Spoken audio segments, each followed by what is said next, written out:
ഏത് കറിക്ക് വേണമെങ്കിലും കൂട്ടി കഴിക്കാൻ പറ്റുന്ന ഒരു അടിപൊളി ഗാർലിക് റൈസ് ആണ് നമ്മളിവിടെ തയ്യാറാക്കാൻ പോകുന്നത്. 2 ഗ്ലാസ് അരിയാണ് എടുത്തിട്ടുള്ളത്.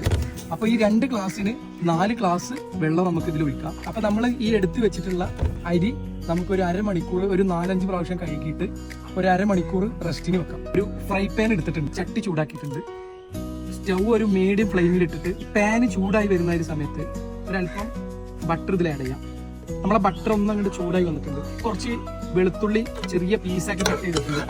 അപ്പൊ അതൊന്നിട്ടിട്ട് നമ്മൾ ഈ ഗാർലിക് ഒന്ന് ഒരു ഗോൾഡൻ കളർ ആവുന്നത് വരെ ഒന്ന് വഴറ്റിയെടുക്കാം കേട്ടോ. വെളുത്തുള്ളി ഏകദേശം ഒരു ഗോൾഡൻ കളർ ആയി. ഗ്ലാസ്സിൽ 2 ഗ്ലാസ് അരിയാണ് എടുത്തിട്ടുള്ളത്, ബിരിയാണി റൈസ് ആണ് എടുത്തിട്ടുള്ളത്.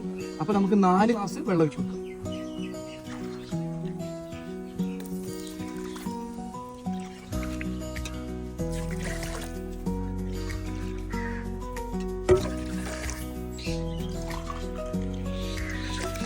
അതിനുള്ള ഉപ്പും കൂടി ആഡ് ചെയ്യാം.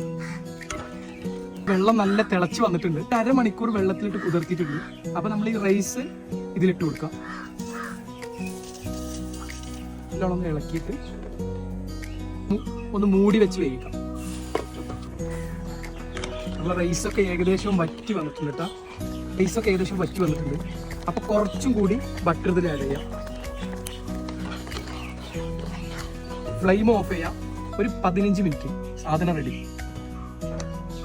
ഇത് നമ്മളെ ഗാർലിക് റൈസ് നല്ല അടിപൊളിയായിട്ട് ഇവിടെ റെഡി ആയിട്ടുണ്ട്. അപ്പോൾ ഈ വീഡിയോ ഇഷ്ടപ്പെട്ടാൽ നിങ്ങൾ ചാനലൊക്കെ ഒന്ന് സബ്സ്ക്രൈബ് ചെയ്യാം. ഇതേപോലെയൊക്കെ ഒന്ന് ട്രൈ ചെയ്ത് നോക്കുക. നമ്മളെ പെർഫെക്റ്റ് ആയിട്ട് റൈസൊക്കെ വെന്ത് വന്നിട്ടുണ്ട്. നല്ലൊരു ഫ്ലേവറുള്ള ഒരു റൈസാണ്.